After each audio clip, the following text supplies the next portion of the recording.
Three,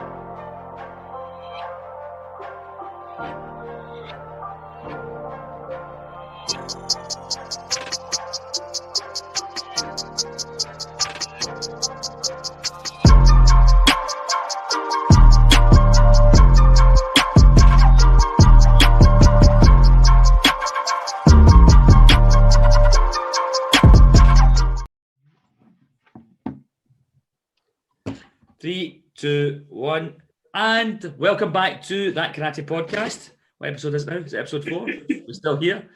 Right, episode 4 of That Karate Podcast, and today we're sponsored by Winning Post Trophies. Josh and the boys over there very kindly sponsoring us for this. Today's presenters, as always, are Sean McLaren. Hello, how are you doing? And Mark Slattery. Hello. I'm still laughing at what you said. The last few weeks, Mark has let us down with the intros. All right, we had a stern conversation with Mark beforehand about behaving himself, and he's not happy. You never even. We were chatting before this started, and never even gave us a minute to compose ourselves. Why? Because we're that professional. Yeah, that's how we are. Today's episode. Later on, we have an interview with Alan Cambell, Sensei, or JKS England. It was nice to get a chat to him, wasn't it? Nice guy, interesting guy to chat to. Again, one of these people that doesn't seek the limelight, so it's nice to kind of chat to people like that. And I think I refer to him as the engine room, which may get me punished at some part. It was meant as a compliment, but I hope that's how it came across. But I think I'll probably get yacked for that at some point. So that's later on in the episode. Today we're all back teaching, lads. We're all back at it. And yeah. So how have you found it, Sean? Yeah, so this is our second week back indoors. I know Mark down south, you've been in for a couple of weeks before us. So yeah, students are loving it. It's good to do face to face again indoors. That is, we have been doing my guys were doing outdoors for a little while before that. So it was obviously we had that face to face outdoors, but being in Scotland, it's not exactly fun teaching in the rain. So yeah, it's been good to be back indoors and seeing a lot of students come back again. It's been fun. I've really enjoyed it. What about yourself, Liam? How have you kind of found it? It's been good. It's been good. The real challenge is getting the numbers in, isn't it? And because obviously you've got restricted numbers because of COVID compliance. So I have a waiting list I actually don't want to say the number because it sounds like I'm trying to show off. It's not like that. I'd love to take them all in. The waiting list is huge. To people join the club, but it's challenging as well, though, isn't it? Mark, you're obviously a vet at this now. You're several weeks ahead of us. Have you found it? How are you adapting? I've enjoyed it. Yeah, it's really good. It's good to have. As you said, Sean, enjoyed it. Yeah.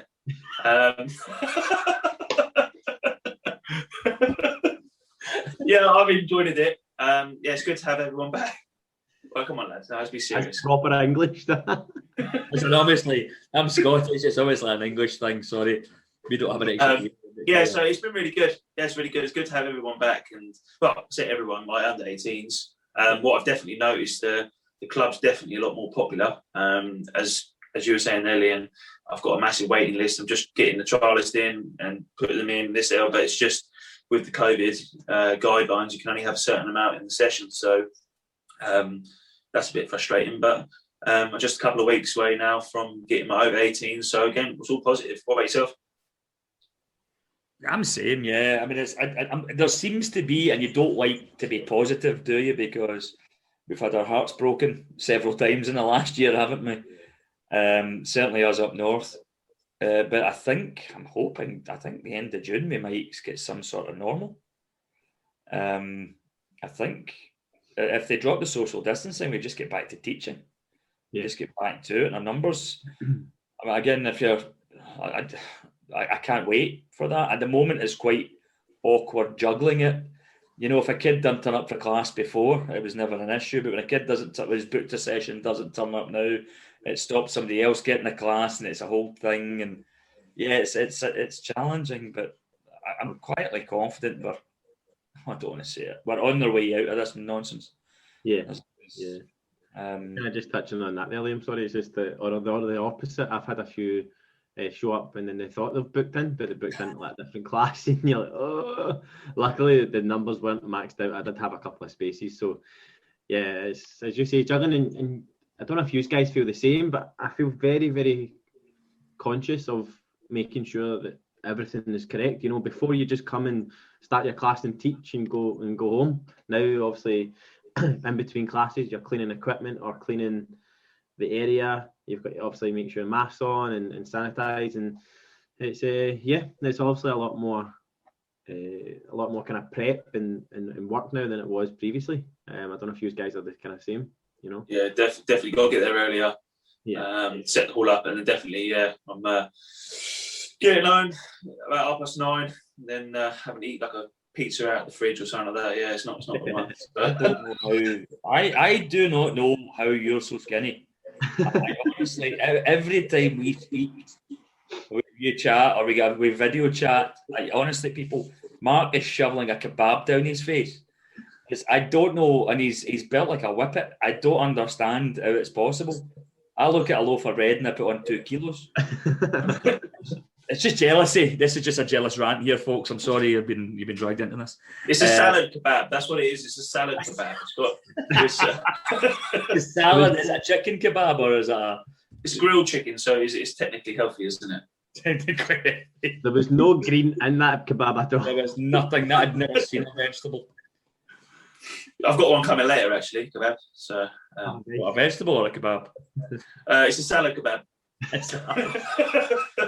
I'm going to enjoy it.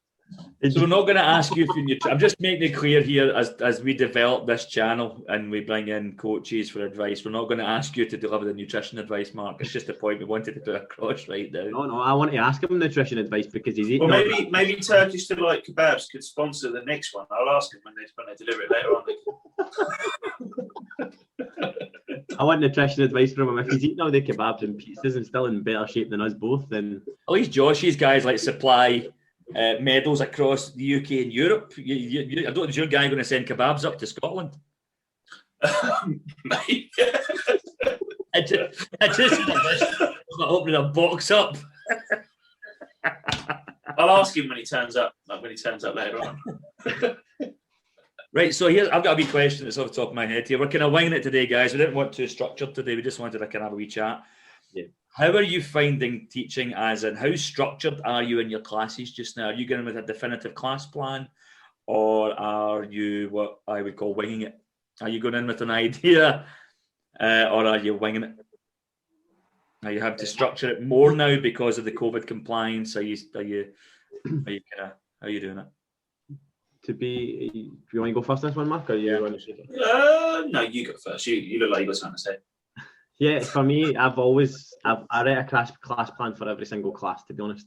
Not like a full minute by minute class plan, but more of a kind of theme and a structure. Otherwise, for me, I go off in a tangent, and it's not even, by the time I finish the class, it's not even close to the thing that I started with. You know, so for me, I always write a class plan every class. I've got them on my phone and notes in every class. There is a couple of classes that I don't. Maybe I'm just kind of following on from the last class, for example. If I've got like an all grades and advanced, I just kind of follow that on into the advanced class sometimes. But I need to. I feel as if I need to have some sort of structure. And I think the good thing about having the booking in now is you can see kind of which students are going to be at that class, to be honest, and you can kind of, if I know that I'm going to have a higher grade class, then I'll structure my class towards the higher grades. Or if I've got a lot of white belts coming in, a lot of trialists have just kind of signed up there. So I've got my classes are pretty white belt heavy at the moment, the all grades class anyway. So yeah, I've kind of structured that to learning the basics, the first kata, or kind of introducing it into sparring and stuff. So yeah, I need to myself have a class plan. Now, what about you, Mark? You're definitely a lot more professional than me. I'm just winging it at the minute. I wouldn't call it professional. I'm just every session just winging it. I think I've always been at the beginning when I first started teaching. Yeah, I would have a bit of paper and I'll try and keep it to, or some sort of something in my head of how you keep your session. But I'm just winging it every lesson. I'm just so conscious about making sure the numbers and everything like that at the beginning, and speaking to different parents outside, obviously socially distanced, speaking to them outside and I'm just winging it every session, and but I'm loving it. If I have to ever do another online session again, I just think no. I don't know. Sure, Liam, what about you? I've got an online session at 6:30 tonight, so I don't mind doing that. Sorry, and cut in there, Liam. Sorry. We obviously had Ali Naoni Sensei the other day, and I did ask him if he could spotlight you on the online session. Did he stick to that, or? Yes, he did. Can we post that video of what he said? Thankfully, he didn't record it. Wouldn't mind, but it was towards the end of the session when I was blowing bubbles. So it was the kicking bit. The one thing I can do is kick. So he waited till the kicking bit, so I didn't look like I'd been thrown out a window. But yeah, it was. Yeah, thanks for that, boys. Appreciated that. You're welcome. He coached me the week before. Thank you, Ali Sensei. Sweating buckets, just doing the community drills. He goes, "You're famous, Liam Sensei." And I was like, "Oh my God, you're joking." Of course, I was flagging at that point because as soon as you're on the telly, you have to then increase it. So did the best I could. But no, I always try and have a theme for the class. I try to have an idea for the class, and then I go in, and then I realise either I'm not a good enough coach, they're not getting it, so then I have to reverse engineer it, or.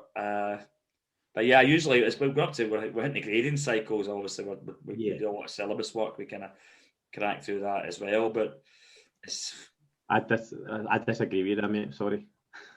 I have been lucky enough to have been assisting or teaching with you. You do not have a class plan or a theme. I have an idea of what I'm going to teach in your head, but it's also nice to share with the ones that are teaching with you. I always get an idea.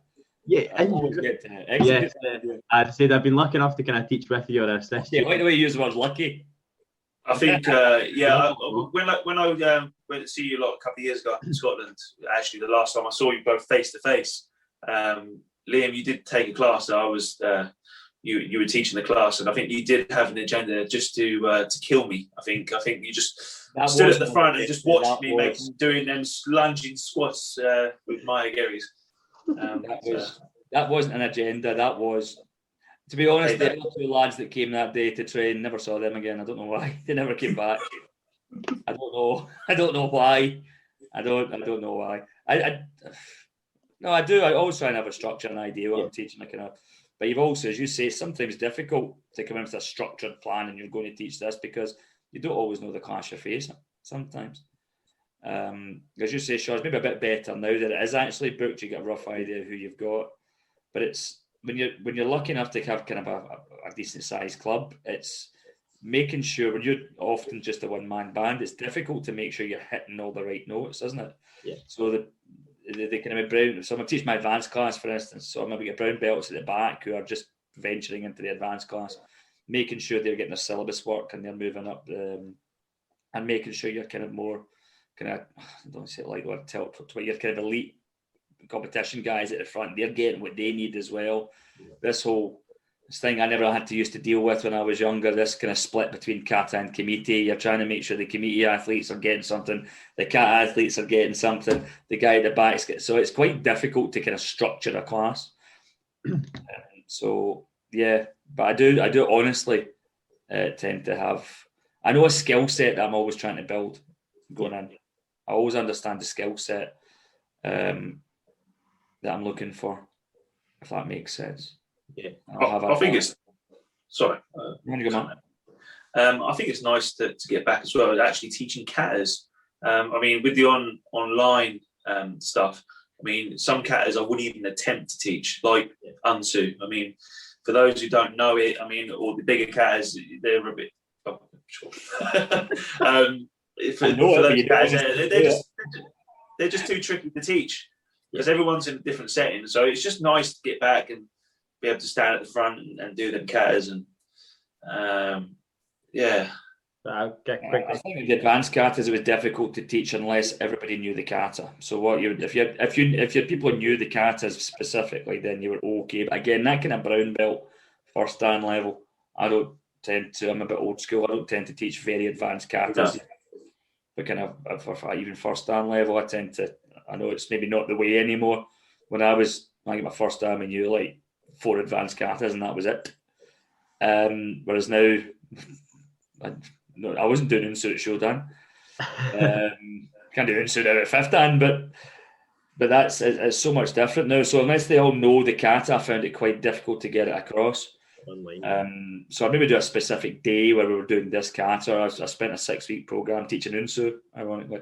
So I literally approached it as you were a beginner to that kata and broke it right down. So yeah, it was really difficult online, but it's nice to have them. Although I'm still finding my feet up here. I mean, last week was weird having people like in front of me, in the room with me. How do you find it, Sean? Yeah, so I was kind of lucky. My guys supported my outdoor classes very well. I was really busy and I got a lot of kind of trialists and intake for the outdoors. So with regards to kind of face-to-face, it was okay going back indoors. But obviously outdoors, you were limited, but it was less, you were allowed more people outdoors than you were indoors. So now that we're indoors, there's less people in a kind of more focused class. So, but yeah, I'm enjoying it. I'm loving it being back. It feels... Being outdoors, obviously, as I said, it was still teaching face-to-face. It was great, but being back indoors, it feels that sense of normality again. It's dry. That's what we're Scottish. It's dry every time. I think I managed to get half a dozen outdoor classes going in through the entire time we were allowed to do it. And did you see the video? Almost got struck by lightning. Yeah, that was last year's one. Yeah, that was. That was actually. It's horrific. The weather forecast was for nice weather that day. Of course, we're in Scotland, so we get 4 seasons in 20 minutes. But we got the punch bags out. I'd laid, because obviously we make sure they've all socially distanced. I've got spare mats upstairs I was using outside in our car park area. So I had the mats out, we filled the bags, and then all holy hell broke loose. Ross Sensei was with me, and young Ian was with me, and I'm standing outside, and the rain's going sideways. It's that bad. It's going. And I'm actually doing a live to video in my members group saying, listen guys, I think we'll need to and as I said, we need to cancel this. Lightning streaked across behind me, and I was like, I'm out here, I'm in. I've had no luck with the outdoor classes, although Ross did one outdoors on the last Wednesday before we finished for Christmas in fog. It was foggy outside. It was -3. What? And there was 18 adults training outdoors in that. But they were dressed like Eskimos. So you looked out, and all you could see was, have you ever seen South Park? You know, Kenny? They were all outside. Dressed like Kenny. And I'm like, there's something wrong with you people. I love karate. I'm a geek. I love karate. But that I draw the line. That's a step too far. Yeah, I don't like cold. No, I don't do cold. No, I'm not. I know. I want to retire somewhere nice and warm. Just kind of touching on being back. Obviously, our first episode. If you've not heard it, listen to our first episode. Yeah, we were talking about kind of teaching online and the kind of benefits or the cons. Obviously, one of the benefits we had teaching online was we were training in front of the camera and we felt better for it. Now that you're back indoors, how are you still training in front of the class, or are we going back to our old kind of teaching, walking around, assisting, demonstrating maybe 1 or 2 moves? How different is it now being back indoors, Mark? Obviously, I've mentioned I've changed my diet now, so yeah, I feel great. Yeah, I've been a bit lazy. I've sort of stood in the corner and sort of conducted the class, mainly shouting, and then I, demonstrated and then told them to go back in the line and then shouted a bit more. And it's nice to do that. Like I say, it's been so many months where it's just been you and the camera and bouncing around. And yeah, it's just good to be back. It's good to be back. Like I say, it's not completely back, so we're waiting for my over 18s to come, and they're still online, still streaming those. But it is really good, and I'm just really happy. Just changing the subject slightly, just moving on. But with these guys like trialists and stuff like that, they're all coming in, and it's just all coming back, which is great. It was something I was really worried about. But it's been good. But going back to the original question, what about you, Liam? I tell you what, honestly, I've got a couple. Have you changed your diet? Sorry, that was the question. Yeah. I train constantly, unfortunately. I have to, because if I stop, I won't be able to eat. I'll just grind to a halt. That's because you're All old. I'm having fight is space. Not because I'm a fit. Right, what's wrong with you people? When you've got a class, the way my dojo is structured, I don't have much space. Oh my God, you just killed Mark. Went down the wrong road. So,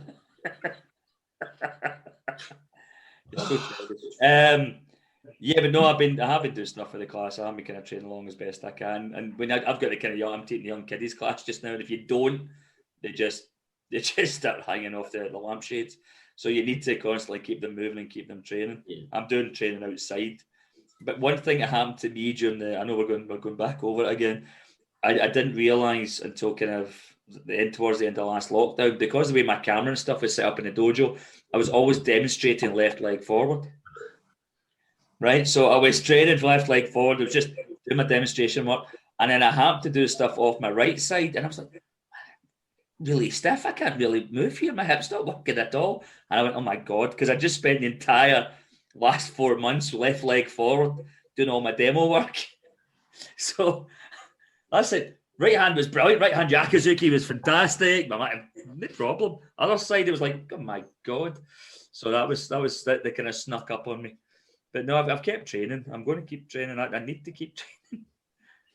I'm in the process of kind of building a trip to Japan for next year. So I'm hoping to maybe show that on the channel. Me suffering, be covered in Raljecks and full of ibuprofen training for Tiger Balm. On a Tiger Balm and sake in Japan. So I'm kind of planning to go the first 3 weeks in January, God willing. Everything's all right. So I plan to go over to the dojo and train in Japan for 3 weeks at the start of January, and I'll maybe document my misery. That'd be good for everybody there. So I need to maintain, because you can't rock up there. I haven't trained for 6 months because you'll last a class. But yeah, well, good. Any funny stories from you guys being back at it? Anything you found challenging? I've got mine out. I'm noticing that my students, they're not kiaing. Yeah. I don't know. I think because obviously they're on mute. Yeah. And they're not shouting randomly at a TV. Now they've come back, it's quite difficult to get them to not kiai. So I've noticed that. But I've had a couple of funny things happen. I mean, I've had one or two trialists come in a bit crazy, taking all my flyers and turning them into paper airplanes and flying them around the room. I've had little bits like that, but nothing major. Huh? Were they good paper airplanes?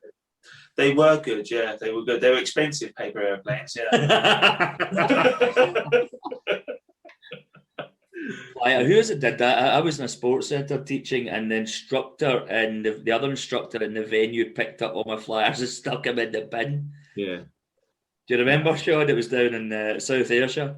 Yeah. And he literally took my my posters off the wall and all sorts. Yes. No, what about you, Sean? Any challenges? Any crazy children making paper airplanes? No, more so. My guys have been pretty good, but it's just kind of like, obviously we're not allowed any kind of parents in to spectate and stuff. And for the guys that are already signed up, that's perfectly fine, you know. But for all the kind of new guys coming in, a lot of the younger ones, they need kind of the mum and dad there just until the class starts, kind of thing, which was always never a problem before. The parent was always sitting at the side of the class. So, but yeah, so they've been great. As I said, I've not had any challenges, to be honest. It was more so just to kind of set up, getting there early and setting up and kind of cleaning between classes, making sure everybody's all right, temperature checks before they go in. And but yeah, I've not kind of starting back. I've not had any, to be honest. Obviously, during online, I had more challenges, kicking walls and stuff, you know, and falling over falling over the carpet. But yeah, as soon as I finished my online classes, the wife has had the living room ceiling replastered. the carpet's going to get fixed. It's going to, the whole living room's getting an uplift. She's waiting 6 months to get the living room done. So, yeah, the carpet, obviously training on the carpet, it just kept beveling up, So, but no, I wouldn't say I've got any kind of problems, to be fair. So what's your kind of plans for the rest of the year then? How are we going to do this? And this is a conversation. I want your advice. How are we going to rebuild this year? How are we going to? There's competitions hopefully coming in for the end of the year. How do we get the enthusiasm back for our guys? Get them wanting to compete again? How do we rebuild? How do we do this going forward? How can we turn around what has been the horrific 14 months for all of us, and then take it forward and make the rest of this year better? How do we do it? Please tell me. I think. Tell me, Mark. You've got an English accent. You sound like you know what you're talking about. Yes, I do. I don't know. Not really. I think everyone's excited. Everyone's excited to be back. Glad to be back. I think the online sessions and stuff like that. They were okay, but my lot really, and including me, we're all glad to be back. And I think what's great as well, if it was with the news and the media, it's mainly positive. For a period of time, it was all negative, and that's on the positive. Down here we've got the roadmap. I know you've got something similar up there, and I think with what, speaking previously in the lockdown, you can't really look too far ahead because there is always setbacks and stuff like that. But we're all just looking positive forwards at the minute. We've got 21st of June. They're on about loads of coronavirus restrictions lifting and stuff like that. And I mean, we are training towards competitions. We are doing stuff like that. But I've got some in my diary. I've got some courses that in our diary and stuff that lined up. Just got to hopefully get some bodies there and people training. So there's definitely there's rumblings of domestic competitions kicking off kind of towards the end of the year. So there's the major ones. So yeah, I speak to somebody today who was telling me about that. So there is. So I've been quite negative. I've decided to be positive going forwards. I'm just planning on the way out here. So I'm rebuilding my kind of competition guys, getting them training and aiming towards tournament, rebuilding the classes, getting it back to it, and finding my normal again when I'm coaching. Yeah. Because I'll be honest, I found last week I was finding my feet. And also with the challenge of, these are all positive things, of also so many, I've had a lot of new trialists coming, new members coming in the last week. They're trying to balance. I know you guys are the same. You get new people coming in, so you're trying to look after them. Plus, you've got looking after your other guys. But yeah, so these are all good things. So no, I'm going to start to write out my diary for the end of the year, assuming, touch wood, that everything's going to be on the up and up. I mean, I don't think I do think there might be another challenge. My gut instinct, and I'm going to say this, I've been right most of the time. Don't you say anything negative now. Is that we're on our way out now, and that I think there might be challenges coming up ahead, but I think the chances of a full lockdown again are very, very slim. I know I've said it. You heard it here first, folks. Sean's gone again. Sean's off. Somebody's at Sean's door or something. Sean's back. Who was at your door, Sean? It was the teenager that's not at school today because it's voting. It's that kebab man, isn't it? I've told him to deliver up there. He's not. No, it's just sorry, that was my daughter. Just asking a couple of questions. But yeah, no, the same as you said. Sorry, let me finish off what you're saying. No, I'm just saying that's my plan. So I'm writing my diary for the end of the year. I'm assuming that I've used although in Scotland our roadmap is different. I'm assuming the kind of 21st of June idea is kind of going to be universal.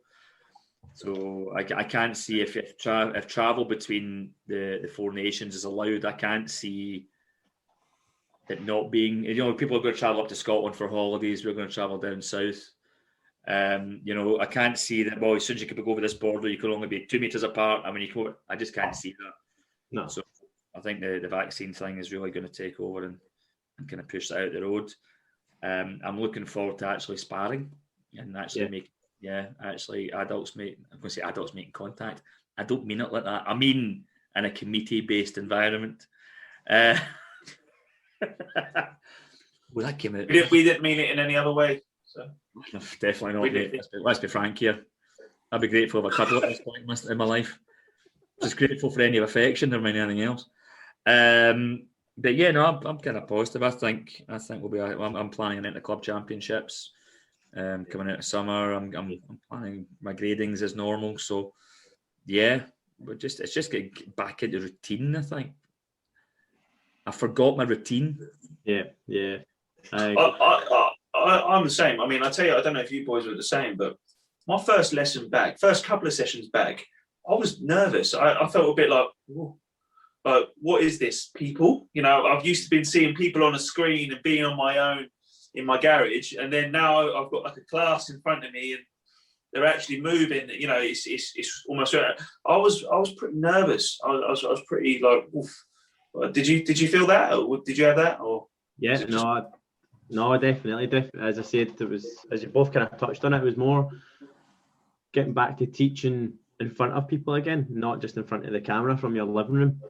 You know, yeah, I was the same. I was very conscious to make sure that we were doing all like guidelines properly. You know, I see so many clubs not. When I was doing outdoor karate, I seen so many clubs, not just karate clubs. There was other karate, taekwondo, and fitness, tennis. There was loads of stuff in the park, and it was great to see. It was especially, we got lucky, to be honest. My outdoors was the weekend, and we had nice weather the last month. We didn't get caught in any. Was that our summer, Sean? Yeah, that was our summer. That month. Summer, we had 2 days, and Sean got it. So yeah, I got kind of lucky, but it was you've seen other clubs not following any of the restrictions. So we've been very conscious, and I know you guys have as well, making sure that any over 12s are coming in, they've got a mask on, they're all sanitising, temperature check, keeping distance if they need to keep distance. And yeah, I think I found that very difficult because obviously that's kind of extra work. Obviously it's a necessity and I wouldn't want it any other way, but yeah, I felt very conscious of making sure that we were checking all the boxes, you know.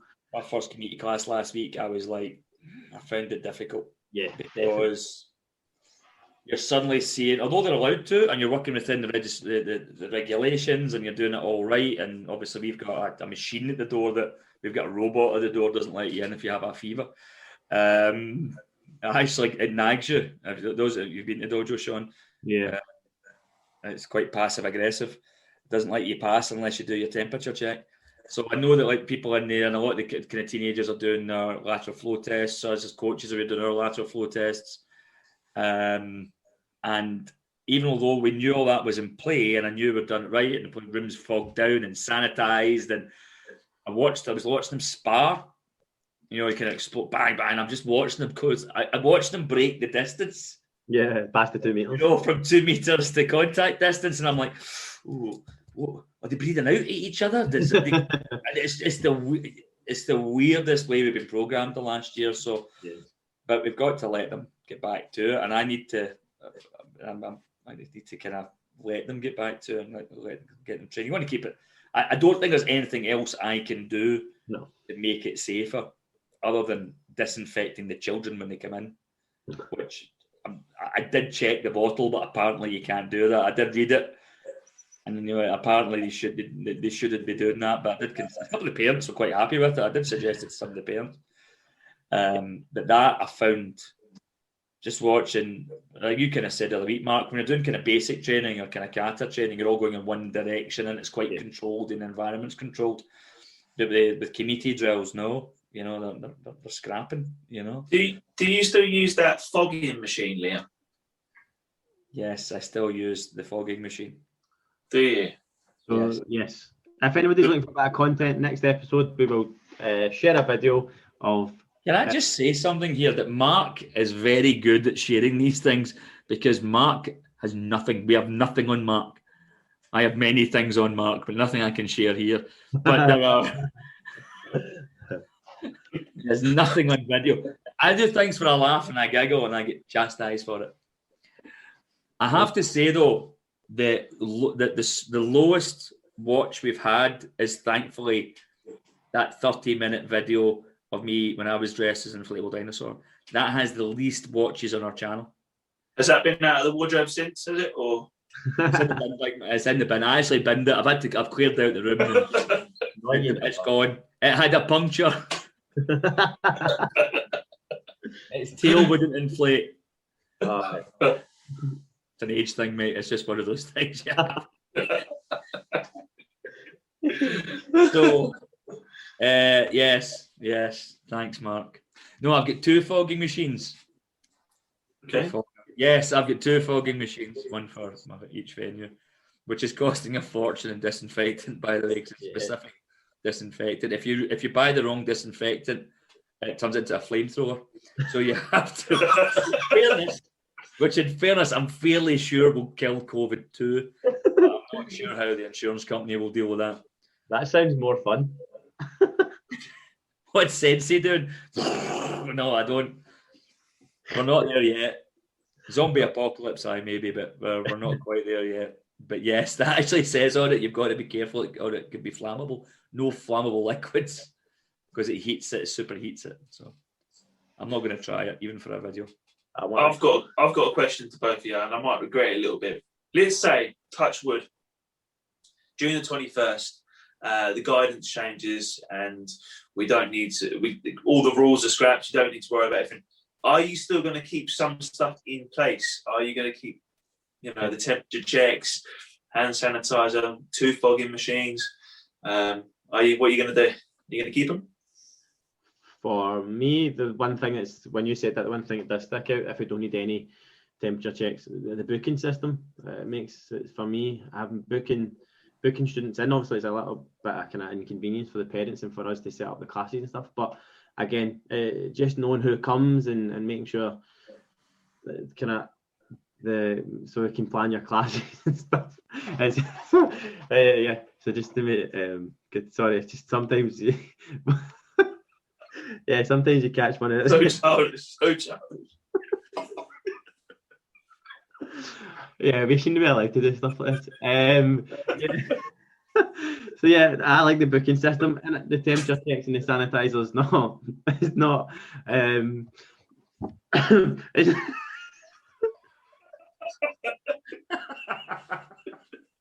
We broke Sean. We try and break Sean most episodes. We try and break him because he's gone. Are you okay, Sean? Yes, I'm fine.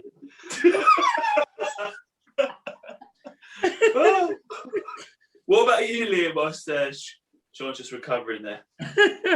It's great fun. Honestly, folks, you need to try it. It's great. I don't know. The booking system, if I don't have to take bookings, I won't take bookings anymore. And because I'd rather have the free flow of students. Yeah. Because I'm lucky in the fact I've got a venue, I don't need to structure it quite. Does that make sense? I've got different classes, different days. So we run maybe 20, 22 sessions a week. So I like the kind of thing we really had to, as a club, was that you could pick different days and you could kind of come in and go as it suits your routine. So I don't know if I'm going to keep the bookings as such, unless it's maybe community-based classes, or obviously you can't cram them then. Things like the disinfectant and all the rest of it, the fog in the place down, I probably keep that for a few reasons, one of which the place smells better. No, we didn't clean it before, I hasten to add, but it's the fact that just honestly just keeps the place, as we always, we've got a cleaner and we clean the place down and do all the bits and bobs that need to be done, but it's just more hygienic. Yeah. And you've got those things in place now, so why wouldn't you use them? That a temperature machine, I don't know.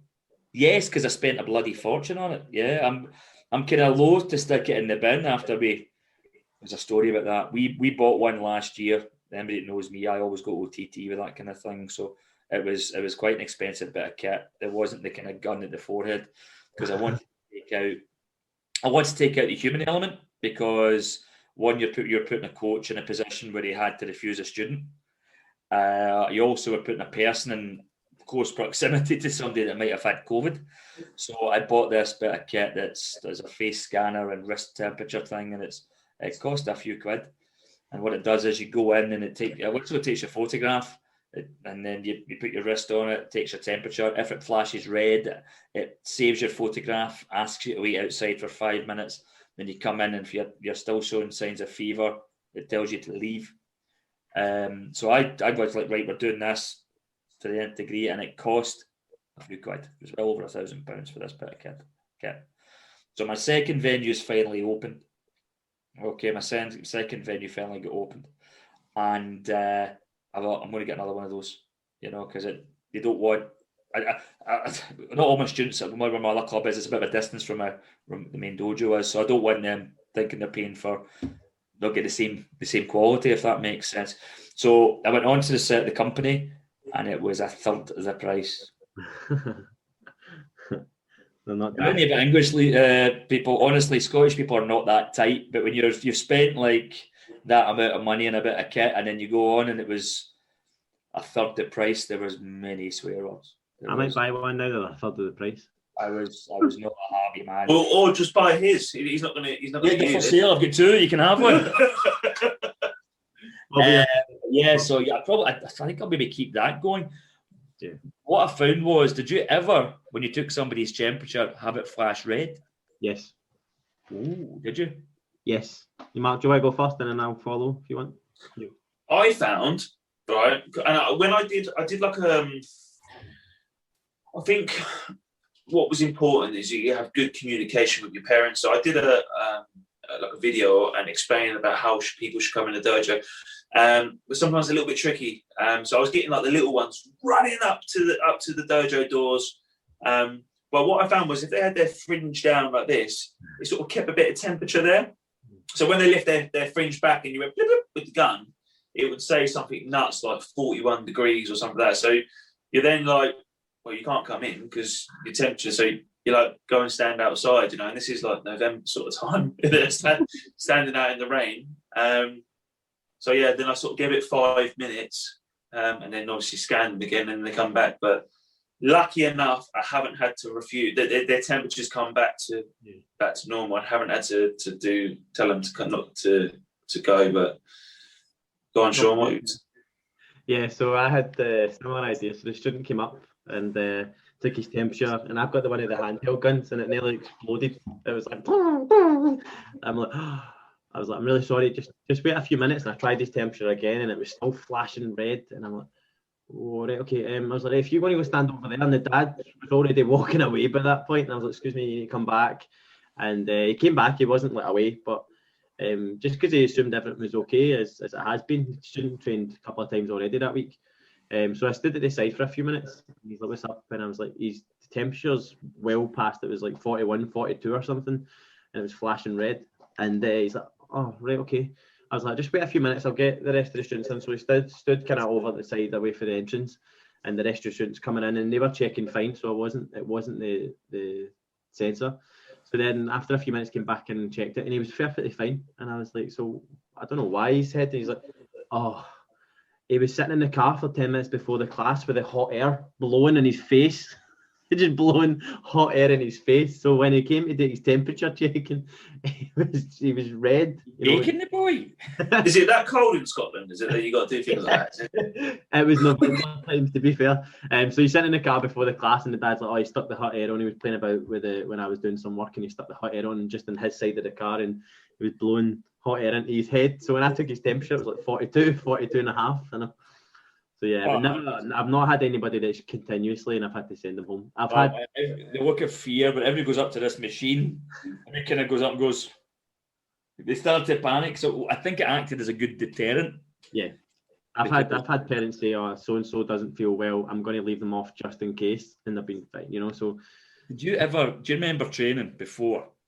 And this, I don't know if this will ever happen again. I know maybe not you, Sean, but Mark, when you were used to train, Mark, and I'm worried where this is going to go now. No.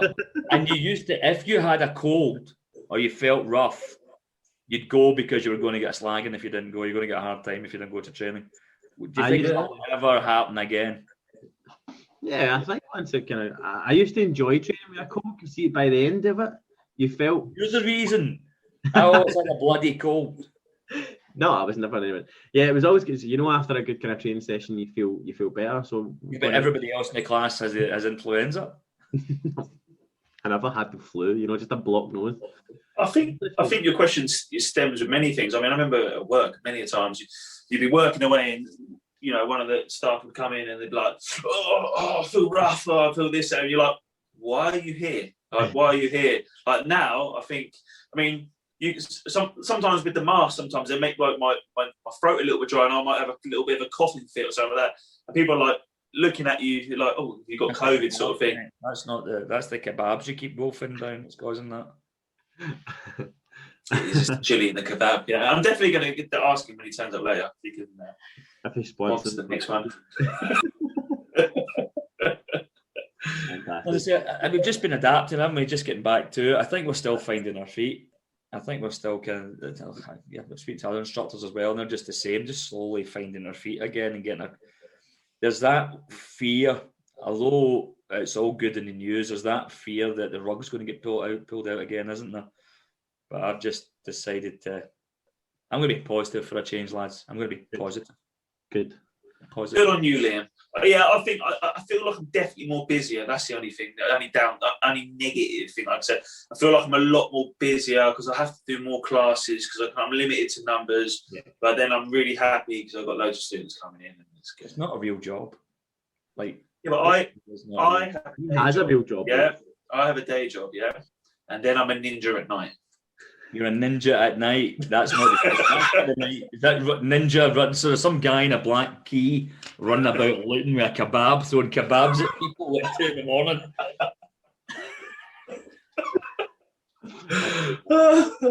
I'd pay good money to see. We need to get a course going, and then you come in dressed as a ninja throwing kebabs at the students. I think we could pack that course, boys. Mate, yeah, there's many things I'll do for a kebab.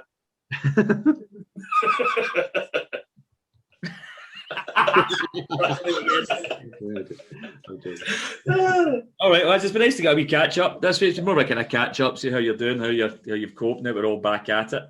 Yeah. We've got a cracking interview with Alan Cambell, Sensei. Nice, very, very humble chap. Yeah. It was nice to get a wee chat to him and get to know him. So his interview kind of follows on from this. We hope you enjoy it. Please take your time to, as always, like, comment, and share. As long as it's positive. If it's negative, just keep your trap shut. Thank you very much to Sean and Mark for their time and effort. And Mark made me want a kebab. And for Sean for buckling under pressure once more. It's always a pleasure. All right, guys, we'll get this up over the weekend, and we'll catch up next week. And thank you very much. Thanks, guys. Have a nice day. Bye. Bye. Bye. Off for a kebab now.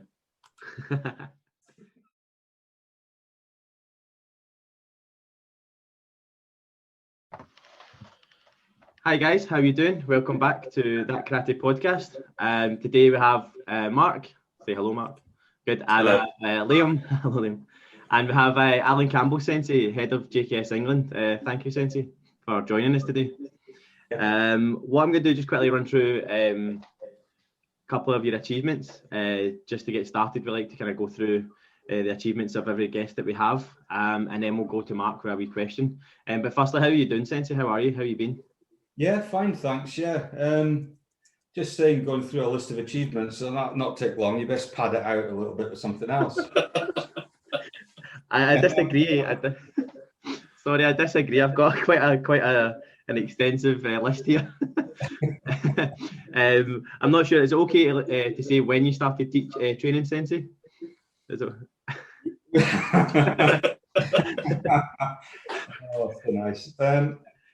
Yeah, sure. No, I started in 77/78. Yeah, that's 1970. Yeah, so I've got 1970 here at Inverness Karate Club. Sensei, is that okay? Yeah. And throughout your kind of career, you've graded and trained with some top Japanese instructors: Kato Sensei, Asai Sensei, and obviously Kagawa Sensei, Shihan as well, throughout the years. And just recently in 2017, you're Nanadan Sensei, so congratulations. As well as kind of grading and training, you've also had an extensive competition career as well. From here, competing for Scotland at the JKA Worlds in Dubai. We also have representing Great Britain and Scotland in the World Championships in South Africa, Moscow, Las Vegas. You seem to have been around the world competing, so that must have been interesting and fun, Sensei. Yeah, absolutely. It seems like when you read the list that there's that I use, and you say extensive competition career, it's it was great fun, but it was never the thing that I was solely focused on. Yeah. So all the things I ever did competitively were just as a result of being involved in karate and just loving what I did and doing what I was told as well. I was told I had to do something, and if that was competing, then you did it. So. Oh, yeah. fantastic. We're going to get started off. Mark's going to start us off with the questions. All right, Mark. Thank you. Yeah, cool. Thank you, Alan Sensei, for joining us today. We're just really excited to find out a little bit about you. So I'm just going to kickstart it straight away. How long have you been training for?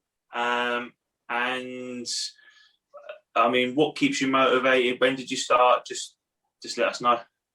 How did you start? Yeah, well, touched on that. I think I probably started off a little bit too soon there with Sean, but in answer to the question, it's I think if it's 77/78, and I say that because it was sort of unofficial, like a lot of people have done. They've sort of dabbled, outside an official club and stuff. So that was in 77 when I was being hit a lot by my brother. He had joined the club because he was old enough, I wasn't. And he used to come home and practice on me. Lots of people have experienced that when you've been told by a brother or whatever to just to put your hand here or do this or do that, and then proceed to whack you around the room, practicing what they'd be like. So that was kind of, that was 77. So 78. That puts, I think it's about 43 years, 44, wow. Something like that. Nice. So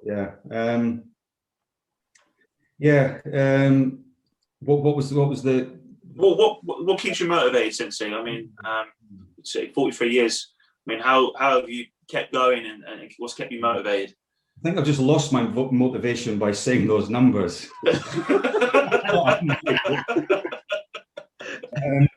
But I mean, over that amount of time, I don't think it can be one thing that keeps you motivated. It's different things at different times, probably. Touching on the competitive side of things, I guess at a stage of your life, after you've come up through to, into whatever, first dan, second dan, those motivations become so much further apart in years, with the ability to grade. The other things then take over, and so things like competing, all different things throughout the years. But I guess for quite a long time now, since 2003-ish, so that's like 17 years, something like that. It's been about building an organization, I suppose, promoting and building, and with the JKS, really, I suppose that's my motivation. Oh. Nice. Well, it takes it neatly onto my question. So obviously, 2003, JKS England was formed. Sorry, just say that again. So what was the year that JKS England was formed? You're looking at 2003, 2004. That must have been quite a challenging time after the split, and then a new organisation being built, and you kind of headlining England. So how far do you think that it's come since then? So you've also taken it from a situation where it was a new federation essentially, and built it. It's got longevity. It's lasted all these years. Many have flamed in and flamed out in that time. How far have you seen it come? How's it, as you say, you've kept motivated with the association? How has building the association kept you motivated? It's a good question, actually, Liam.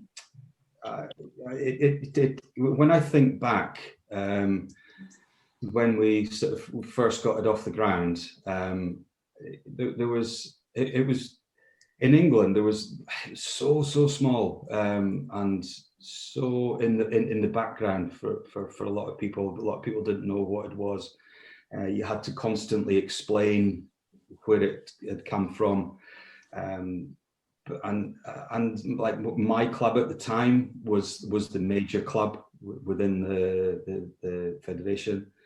I did have a big club at the time. I was independent at that time, and saw the opportunity, which was not available for about 5 years or so, from being independent to get back into not just a mainstream organization, but an organization that had people in it that meant something to me. So in particular, Kagawa Shihan, although he wasn't at the top of he wasn't running it then, it was at Asai, but I knew I had to get into it. But it was literally from, it was from nothing. There was comments made way back when about punching above your weight, and that's something that we kind of tried to do from the offset, was to, because we knew that the product was good, if you will, because of the Japanese connection, but we needed to make it look good in this country. So when we organized events, we organized them as big as we could. Yeah. And like the promotional kind of stuff was always like, it was always the best that we could get, the best that we could do. And bringing over instructors, and that was kind of a problem, in the sense that these things had to be paid for. Yeah. There was no way an organization with hardly any members could pay for anything. So there was a lot of pacing up and down in my living room, worrying about things. We had courses that we held, with like residential courses that had massive costs up front, and the name at the top of the invoice was mine. If it didn't come through, if it didn't work, then the bills still had to be paid. Yeah. So I kind of compartmentalize that a little bit now, and try not to think about it, or I don't think about it too much. But it was very, very difficult at the beginning, doing things in magazines, columns, like any time to do an interview or anything like that, anything to promote.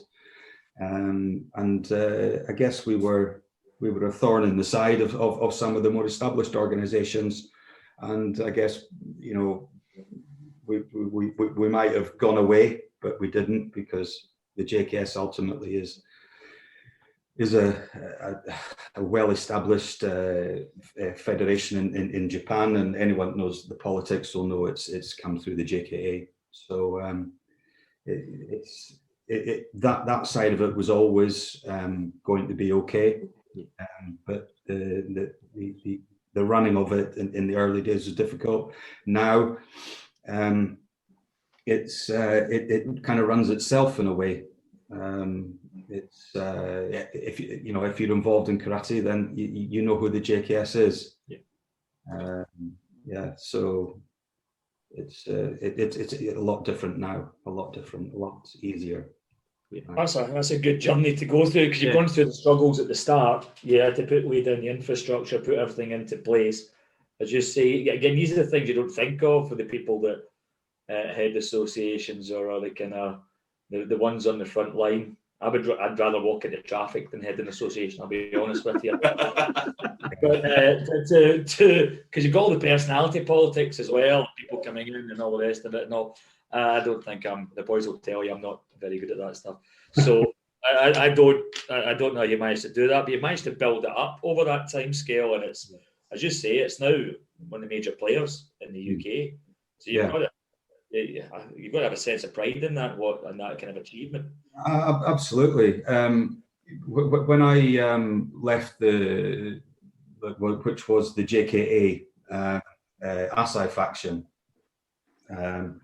which was when Kato Sensei formed the IJKA, and I without going into any stories and things, I needed to leave.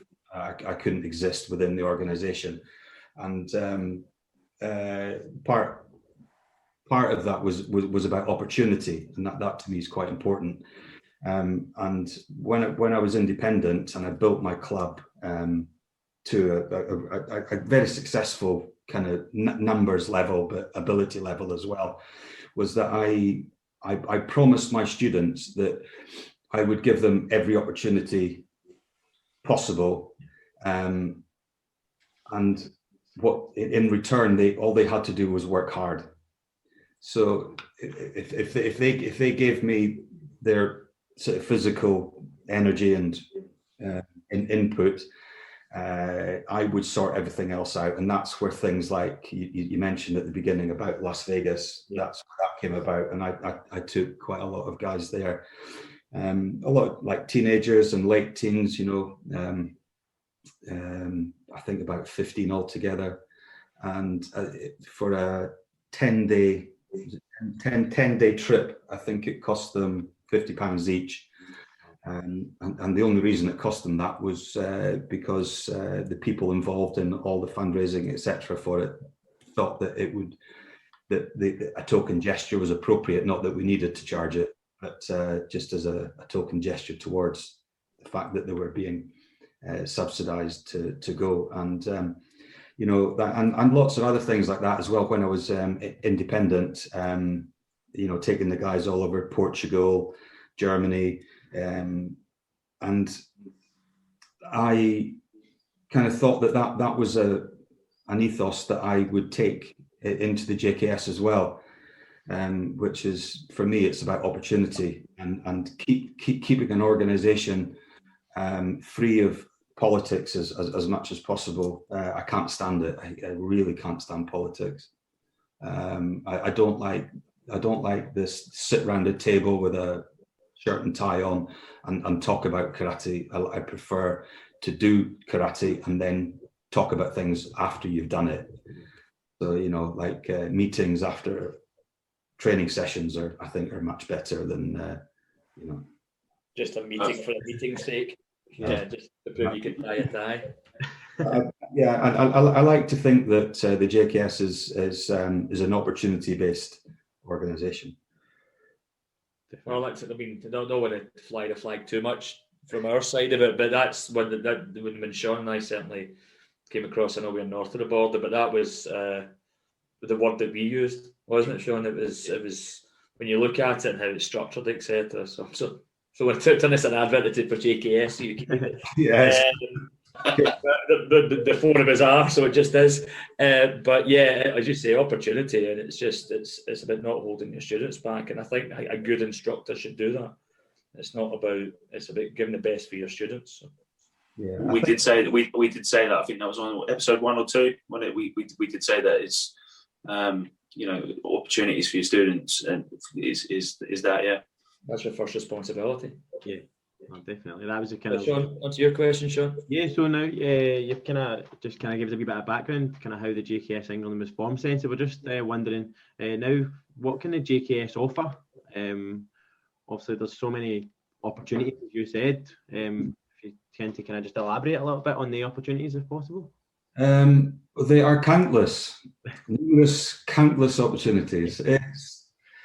I think on the shopping list for people that do karate, the number one thing on the shopping list, I think, should be the quality of the karate that's being taught.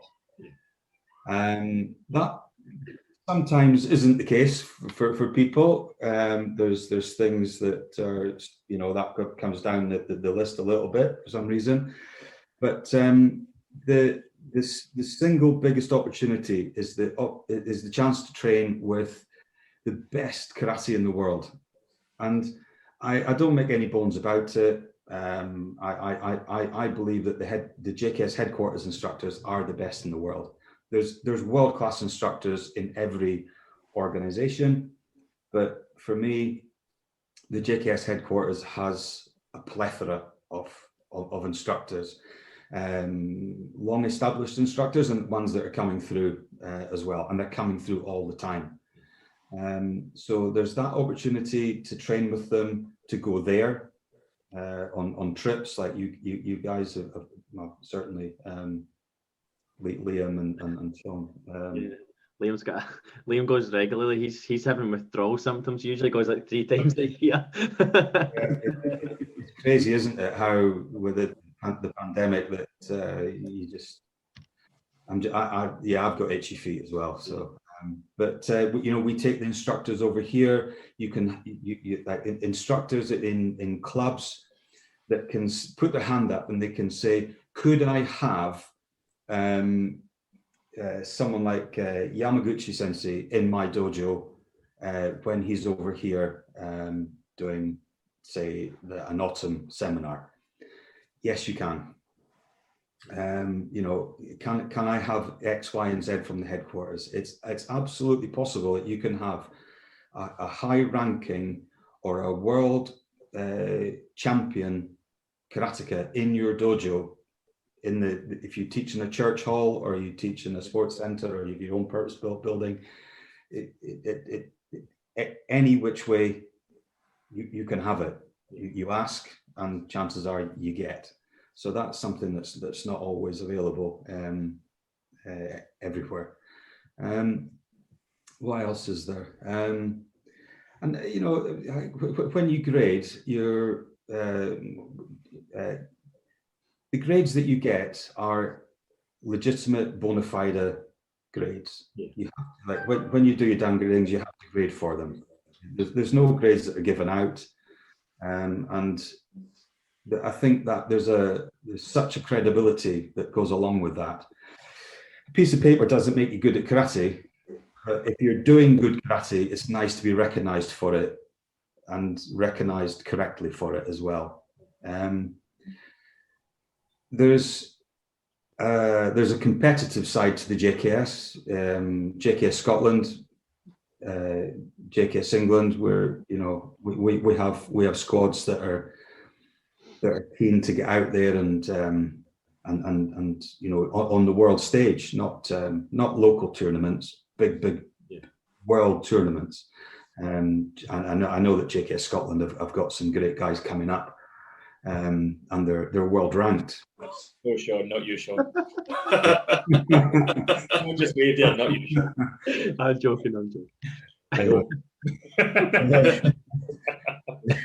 You're the water boy. Well, or the punch bag. I'm better at a punch bag, to be fair. There's something come up on my screen. What's that all about? Can I just have a look at it? Yeah, okay. Okay. Oh no, it's just something to do with Zoom. I don't know what that was. I feel like my laptop, it likes to update at random times of the day. I was there last week, it just updated. It was great fun. Yeah, so the competition side of things, that's an opportunity thing. We've got a squad that's run by Matt Price, who I believe you're having on at some point soon. Yes. So we'll be talking quite heavily about the competitive side of things and running the squad and stuff like that. But there's great opportunities there, and again, it's one of my things where I want to be able to provide that. If you want to compete, then I want you to compete with the best. I want you to have the best coaches. And I want you to have the best opportunities to get out there and test yourself against the best that is there. There's no point testing yourself there's not in a local tournament. That's at an appropriate time, yes. But if you can't just keep doing local tournaments and things. It's my phone. Switch that right off. I better unmute it.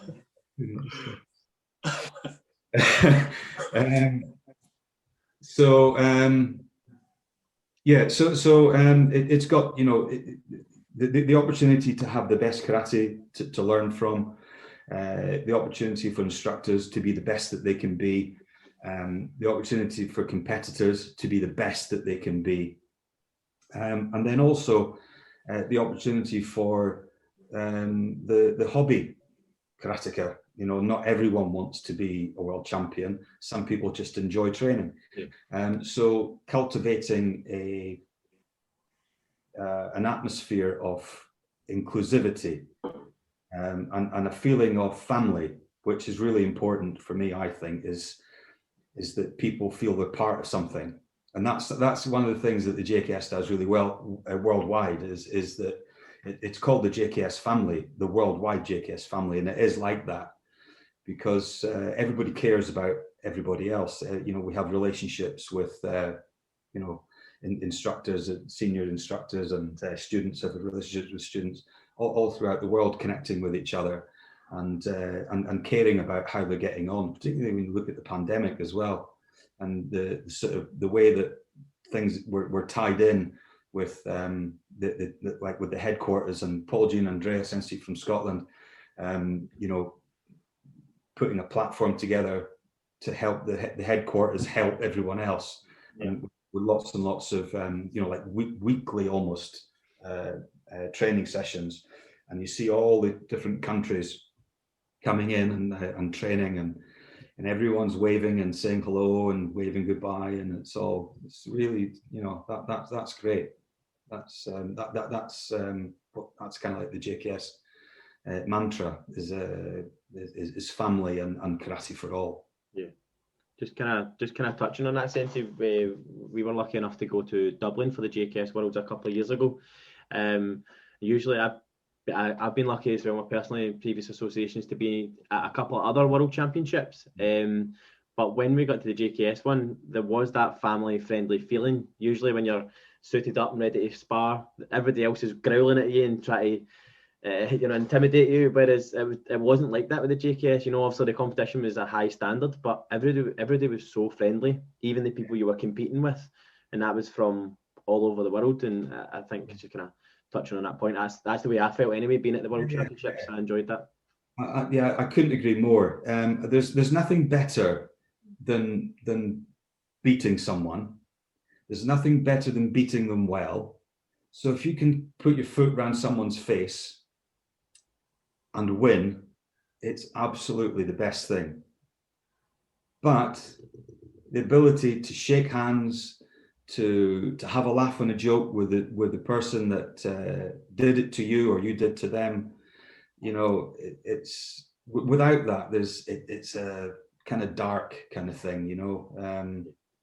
I think that, like, karate is about respect, and you need to respect your opponents. You need to respect, you know, the referees, etc. And I think that makes it. You know, there's instances where you can be hit really hard. I remember years ago. It was in Switzerland, I think. So it had been a European. I got. It was actually there was a guest. There was the Japanese were allowed to compete in the European Championships, believe it or not, as a special as a special treat for us. 30 really hot mustard university. I think they were probably Tokyo, or I'm not sure, but this lad put his. I was going quite well through the rounds. And this lad, he put a chura moshigeri into me and he cracked my ribs. And the Japanese lad. And I went to find him after, not to do anything other than shake his hand and say that was just brilliant. And he was very apologetic.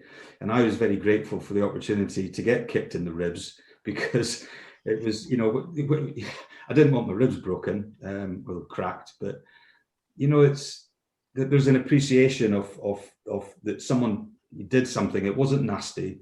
It was just really high level, and you got caught. And that's you know, that family feel, if you will. You can be as competitive as you like, but always come together afterwards and you know, be good to each other. Well, what Sean was saying about that trip, that what stood out for me for that trip was actually the sayonara party, and not the drinking bit. It was when Kagawa Shihan came in, and there was some young boys and girls that were there as they came in the door, and they were just looked at with such adulation, and they wanted to and he danced with them for about 10 minutes. Yeah. So the boss was standing with these young boys and girls on a wee circle, and they were all kind of dancing away, and I went, I have never seen anything like that in my life ever. Yeah. It was actually a bit of a culture shock, Yeah. in a way, to kind of see that. They weren't kind of palmed off or given a kind of just a quick smile. Yeah. Yeah. It's just, that's what I thought. We would be members for a few years at that point, but that's a moment that stood out for me that weekend, and it kind of clicks in with the ethos you're saying there about kind of family. There's lots of moments like that. There's a thing we go to, or we were going to Japan to do kangeku, which is the week-long training. Like it's 7 a.m. running and out in the streets of Tokyo, and then back to the dojo and training, and then back at night time training in that's not kangeku, but you're back training at night time. The morning part is kangeku. It lasts for 7 days, and on the 7th day they have a party, and you get presented with a certificate if you do the whole thing and stuff like that, and the party just kind of appears from nowhere. All the tables are set out. The headquarters instructors, the junior instructors are all setting up everything, and parents are coming in of kids and things, and all the kids are coming in, and we give them presents, and we all sit around talking to each other, and there's obviously beer and stuff going as well, and everyone gets involved, and it's so nice. Like, it's a hard week. Training's hard. There's no instruction in kangeku, for example. It's just, this is what we're doing. Different instructor each morning. This is what we're doing, and you just crack on and you do it. There's no break. There's not one. Well, there might be 1 second or 2 seconds or 3 seconds of break, but it's really, it's on it from beginning to end. And by the time you come to 7 days, you're feeling quite, some people break physically and emotionally. After it all, it's all laughs and jokes, and having a nice time with a party at the end of it. It's great. When is the kangeku, just so I can avoid it? Yeah, end January. It's not the last week of January. Oh, because I'm planning to go over the first 3 weeks, so they'll think I'm deliberately leaving early. Yeah, it doesn't go down well, that kind of thing, Liam. I go for the first 3 weeks and then come back to the end of January. All right, okay. I'm sure you could stay one more week. Well, it sounds a delight. I've not really promoted that very well, have I? No, you're not sold that to me at all, Sensei. That's great. Sensei, for our people who are listening now on the podcast, and for the YouTube people who are watching on YouTube, how can they join JKS? How can they join JKS? Well, I mean, they can make an inquiry through. You can go on the website and you'll see the contact details there. So, I mean, my phone number's on there. I'll take a phone call from anybody. The email, drop an email. Just go on to just search for JKS England. You'll get the website. Just make the contact. It's simple. Is that what you did, Mark? Yeah, that's what I did. I think you'd know how to do it, Mark. I'm just saying. I'm only saying that. I'm not surprised you asked Alan Sensei that, when that's what you did. It's for our listeners, so that's all people watching. So, best day I ever did, that was. So, do it. Yeah, there's an advert for you. I'm a salesman too. I'm always happy to talk to people. All I would ever say is that in the early days, we kind of looked for people to join. Now we don't go looking for people. People look for us. And if you think that the JKS is right for you, fine. I'll talk to you. But you've got to have that shopping list. You've got to have the number one thing is that you want the best karate to learn, and I believe the JKS gives that. So if that's number one on your shopping list, give us a shout. I'll speak to you. Fantastic. Good. Gentlemen, do you have any more questions at all?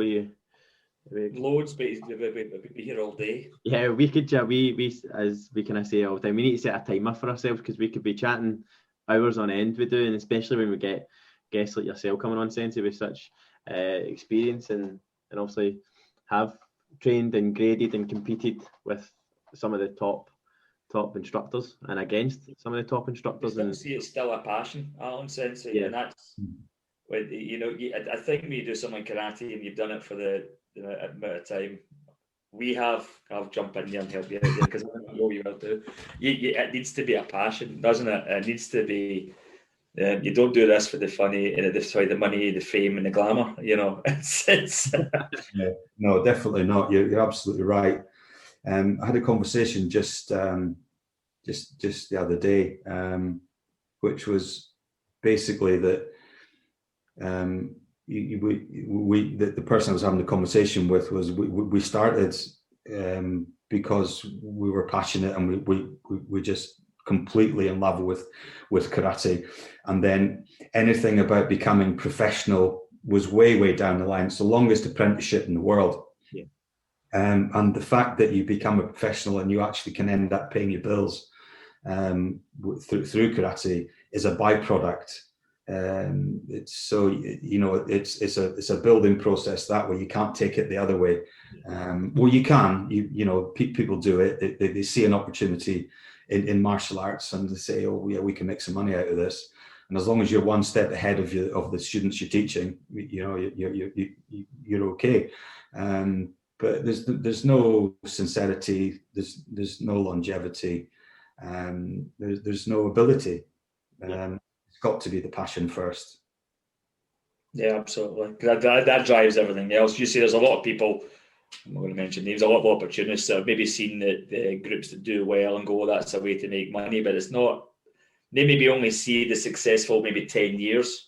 Yeah. What they didn't see was the 20 years behind it, building to that point. So yeah, as you say, the passion's the thing that drives you through, doesn't it? Yeah, absolutely. That's what I tell myself every day I get a crawl in bed. Passionately, but it's the passionate feeling. Fantastic. Awesome. Again, thank you, Sensei, for jumping on. Is there anything you want to say just before we wrap it up? And gentlemen, is there anything you'd like to say before we wrap up?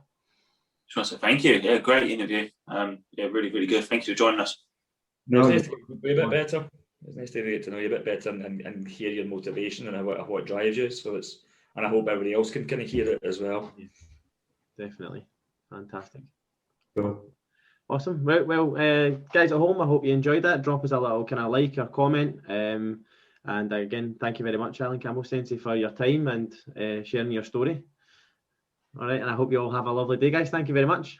Thank you. Thanks a lot. Thank you. Bye.